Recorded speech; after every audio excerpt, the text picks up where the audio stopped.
The closer the region moves towards the deal, the clearer things become. Everything. Externally, the picture is becoming clearer, and internally, the picture is becoming more clearer. And Pakistan is standing in the middle of a very dangerous situation. Welcome to Fourth Blog Post English. Outside Pakistan, the Middle East is changing. Iran is negotiating from the position of strength. Israel is trying to protect its leverage. Trump wants a deal because he needs a win and he needs an exit. Netanyahu wants disruption because disruption keeps him politically alive. China is quietly watching, but not passively. Saudi Arabia is recalculating, Turkey is speaking louder, and Gulf is clearly nervous. And Pakistan suddenly has become very relevant in this whole situation, blockwise and everywise. But inside Pakistan, the same old methods are still being used. Pressure, delay, political engineering, budget manipulation, provincial squeezing, security first thinking, and the belief that every political problem can be controlled through force. That is the contradiction. Pakistan is becoming important in a new regional world order, but it is still being governed through an old internal mindset. And old methods cannot survive a new world. Let's begin with the biggest external story: Trump, Iran, Israel, and Lebanon. For many days, the real movement has not been on the surface. The surface is full of threats, statements, attacks, denials, and pressures. But underneath all the noise, one thing has become clear. Trump wants his own understanding with Iran, irrespective of Israel. Israel agrees or not, America wants to move forward. And that is where the problem begins. Because Israel does not want this process to succeed in a way that it gives Iran regional legitimacy. Israel does not want Hezbollah protected, recognized, or even indirectly stabilized. Israel does not want Iran to come out of this crisis with sanctions relief, regional breathing space, and a stronger political position. So Trump wants a deal, Netanyahu wants a disruption, and Iran is trying to sign something without looking like it has abandoned Hezbollah. That is the central dilemma. This deal or MOU or understanding, whatever final shape it takes, it's not only about uranium, it's not only about sanctions, it's not about assets either, and it's not about Strait being controlled. The real knot has become Lebanon, Hezbollah. If Hezbollah is mentioned in this MOU, protected or indirectly included in an understanding, then Israel positions become very difficult for the new future. If Hezbollah is ignored, then Iran's position becomes very difficult for the future. Not Iran's, but Irani's regime, because that's connected with that. If Israel continues attacking Lebanon while Iran signs with America, then Irani regime faces its own very internal problems, sir. Because Iran's regional policy is not just a side issue for the Irani regime. Hezbollah, Hamas, Houthis, Lebanon, regional resistance networks, whether one likes it or not, these are all part of Irani regimes, which has built his whole regional identity on the basis of sect. This is how the Irani regime presents itself to its own people and to the region, because it always said to the people, we are the resistance. We have sacrificed, we have stood against Israel, and we have stood against America, so we deserve this.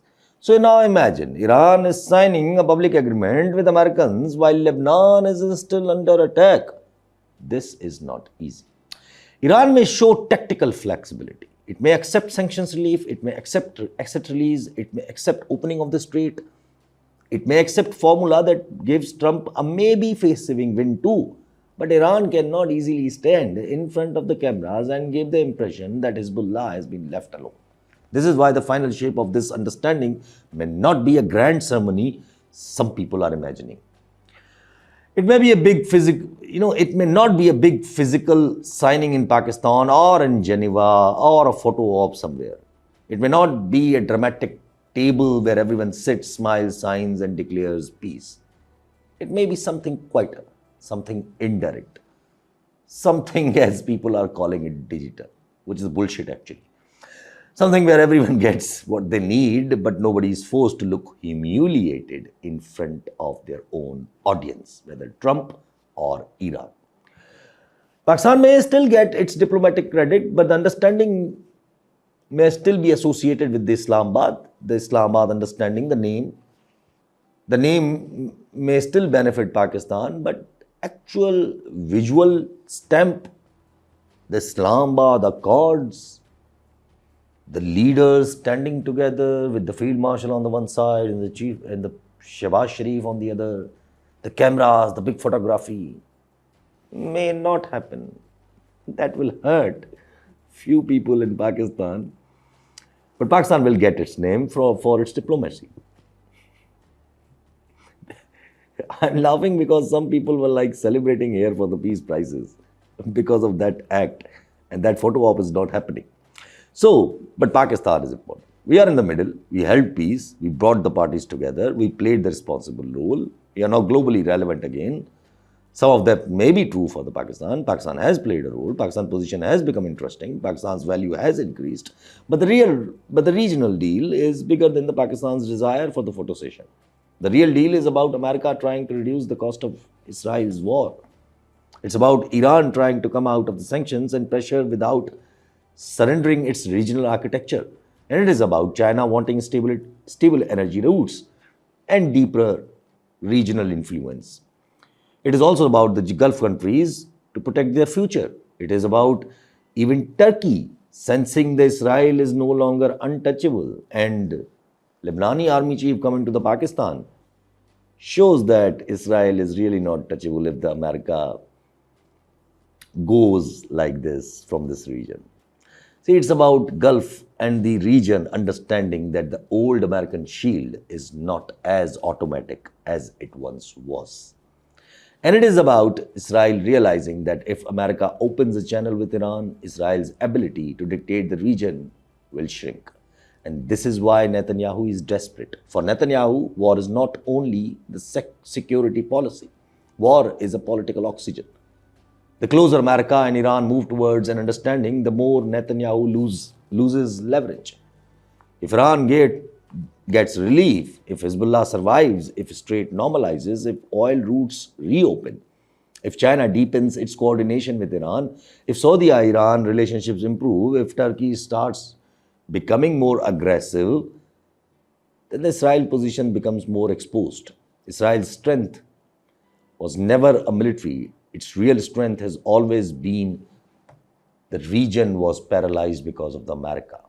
Many countries disliked Israel all along, but they could not move. They were trapped in American pressure, economic dependence, diplomatic weaknesses, internal fears, or even their own fragmented alliances. But once America starts acting for American interest instead of automatically absorbing Israeli interest, the entire region changes. That is the difference between American interest and Israeli interest. For years, people treated them as the same thing. They are not the same thing. America wants to reduce the cost. America wants to preserve dominance. America wants a manageable region. Netanyahu wants a permanent emergency. America wants a deal it can sell. Netanyahu wants conditions where no deal survives. This is why they both are stuck. So Trump can threaten Iran, but Trump knows threats alone will not work. He can pressure Israel, but he cannot go too far against Israel because of his own political constraints. He can open a window with Iran, but not at the full expense of Israel's ambitions. He can promise a big breakthrough with Iran or to Israel, but both will not buy it. So the Trump's loud threats should not be read only as war signals. They were the negotiation noises. The louder he was, the closer he was to the deal. And everybody saw that. Iran played hardball. It survived pressure. It showed that it will not give up Hezbollah. It showed that it can create cost for the whole world. But Iran also knew or also knows right now that the permanent confrontation is expensive. If sanctions relief comes, if assets are released, if economic breathing space opens, then Iran's people will also begin asking questions. Because when pressure reduces, regime faces a different kind of pressure altogether. During war and sanctions, the regime may say sacrifice is necessary. But when sanctions ease and money returns, people ask, where is freedom? Where is reform? Where is dignity? Where is economic relief? Where is political space? So even for Iran, a deal is not simple. It strengthens the state externally, but it can pressure the regime internally. And this is why the Iran may have to slowly adjust at home. It cannot remain permanently locked in a wartime discipline if the external war cools down. It will need to give its people some breathing space too. That is the deeper Iranian dilemma. But that also connects us to China, because Chinese influence will work in the region and it may support the regime too. So the new Middle East is not being built under the old American shadow alone. China is now the deeper architecture in many ways, and it is replacing the old American model. It does not need to shout, it does not need to dominate headlines, it builds through the roots, energies, infrastructures, ports, finance, long-term dependency, and diplomatic patience. Iran is valuable to China, Saudi Arabia is valuable to China, Pakistan is valuable to China, the Gulf is valuable to China, energy routes are valuable to China, and if Iran gets relief from America in terms of sanctions, Iran becomes more interesting because Iran can bargain now. Iran can bargain with China, Iran can bargain with America, and that makes our position vanish, as in like Pakistan position, which Pakistan was eyeing for so long to have a mediation position between America and China. Now that if leverage goes to Iran, naturally, because of geography, because of strait, because of confidence, because of regional proxies, because of strategic mind of its own. So Iran can negotiate with China, Pakistan has to depend on China. That is the difference. Even if America showers Pakistan with the praises, Pakistan cannot simply walk off to the Chinese dependencies. India, until and unless India becomes friendly with us, which is nearly impossible. CPEC is structural, very important structurally for us. So China remains embedded in Pakistan's strategic future. Pakistan's economy, security thinking, regional positioning, and infrastructures are all tied to China in a ways that America cannot quickly replace. And if you look at this Afghanistan episode, the recent Afghanistan episode, how China has penetrated there too, by replacing the old American war model of having the same stance against terrorism. There was a time Pakistan and America used to have the same stance on the terrorism in Afghanistan. Now China and Pakistan have the same stance. So America uses Pakistan episodically. China enters structurally. America comes when it needs something. Afghanistan, logistics, securities, pressures, minerals, regional balancing. China stays true infrastructure, geography, India, Iran, Afghanistan, and long-term economic architecture. And this is why Pakistan's role is both important and dangerous. Important because Pakistan is important. Dangerous because the people who are ruling us are delusional.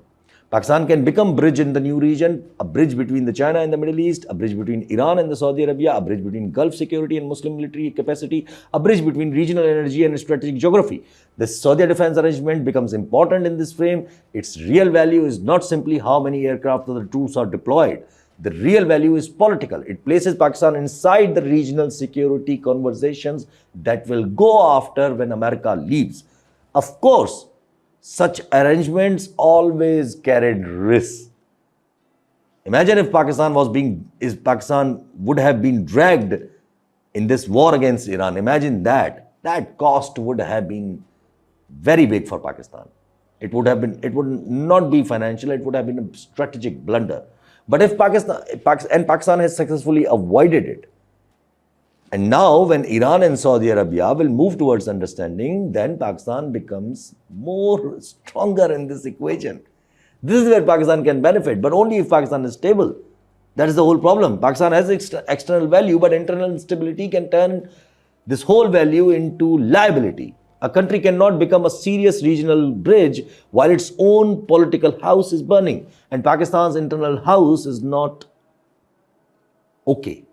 That's all I could say. The budget shows that the old power machine is being preserved, debt services eats the state, defense spending are rising completely out of the logic, provinces are being squeezed because of that, public relief remains very weak, investment is down, exports remains down, and the people are told that the strategic relevance has improved. What type of strategic relevance is that? The budget is not just economics, it's a map of power. It shows who gets protected and who gets squeezed and who is asked to sacrifice. And once again, the provinces has been asked to sacrifice. The federal structure has taken space. The political deal has been managed, but the deeper problem remains unresolved. Pakistan is trying to fund an old state structure with the weak economy and the angry population. They cannot last forever this way. The system thinks it can manage parties, provinces, budgets, power balances as if these are the normal times. These are not the normal times. Political chess looks clever only when the board is not on fire. The board is on fire and the Kashmir is one flame. Khan is another flame. Economy is another flame. Balochistan is another flame. KPK anger is another flame. This political skirmishes between People's Party and PMLN is another flame. Public disrespect is another flame, and the wrong foreign policy can turn all of these into a big blast. See, Azad Kashmir is especially very dangerous because it is not just a local protest issue. It is not simply an administrative disagreement. It is tied to dignity, representation, history, identity, and the national narrative Pakistan has used for decades. You cannot claim Kashmir as a cause while making its streets look like an occupied zone. The image is damaging. When people see force on roads, shutdowns, police lines, rangers, FC, silence in the mainstream media, the political meaning becomes dangerous. The state may think it is restoring order. The people may feel, but at the same time, people will feel that they are humiliated. And the humiliation is never a good foundation for the stability. The issue of seats, the 12 seats and the representation should not have become this complicated. If the seats are connected to Kashmiris, then Kashmiris must have the central voice over them. If people are demanding representation, dialogue and dignity, then the answer cannot be only labels, bans, threats and delayed commitments. A protest movement is not automatically an enemy. A demand is not automatically a rebellion. And the fear of domino effect can create the very crisis establishment is trying to prevent. The establishment may fear that if Joint Action Committee succeeds, the other regions will copy it. Other provinces will copy it. But Kashmir has seen the protest before. Demands have been accepted before. Pakistan did not collapse. This is why the Kashmir must be handled politically, not through ego, not through revenge. Not through the attitude that if a protest forces the state to accept the demand, the state has lost. No. Sometimes accepting a legitimate demand saves the state. Refusing it destroys trust. The same issue connects to Khan. The system has tried to bypass him, isolate him, contain him, and build arrangements without him. But the political reality keeps returning to the same point. Khan is not out of the picture. He is the picture. The system is trying not to show us. If there is any movement after the budget, if the communication resumes with Khan, if PTI's behavior changes, if protest positions soften from the PTI, if assembly participation changes from the PTI, if back channel signals increases between the establishment and PTI, then that means the system is reaching or the searching for the way out. And if there is no movement, then it means the system may be preparing for another experiment. But another experiment will not bring stability. It will bring more firefighting because the system has no clean route without Khan. If it talks to Khan, it must compromise. And if it does not talk to Khan, it remains stuck. That is the dilemma. Outside, a new bloc politics is forming. If America reduces its unconditional shielding of the Israel, the region opens up. If Iran gets relief, it becomes more assertive. If Saudi Arabia and Iran build a working relationship, the Gulf changes. If China becomes larger shadow over the Middle East energy and the diplomacy, American influence declines. And if Pakistan is positioned between the Saudi Arabia, Iran, China and the wider Muslim security arrangements, Pakistan's value rises.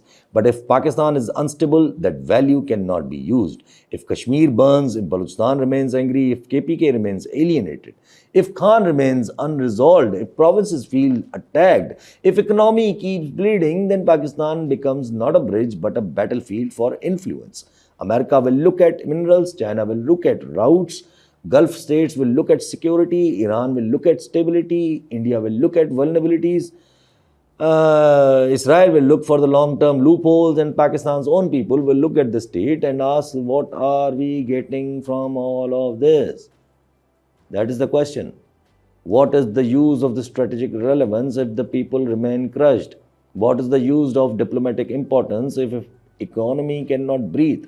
What is the use of defense spending if political wounds keep multiplying? What is the use of regional value if internal legitimacy keeps collapsing? This is why the old model cannot continue. The old model was simple: internal force plus external guarantees, Arabs in America. But the external guarantees right now are fading very quickly.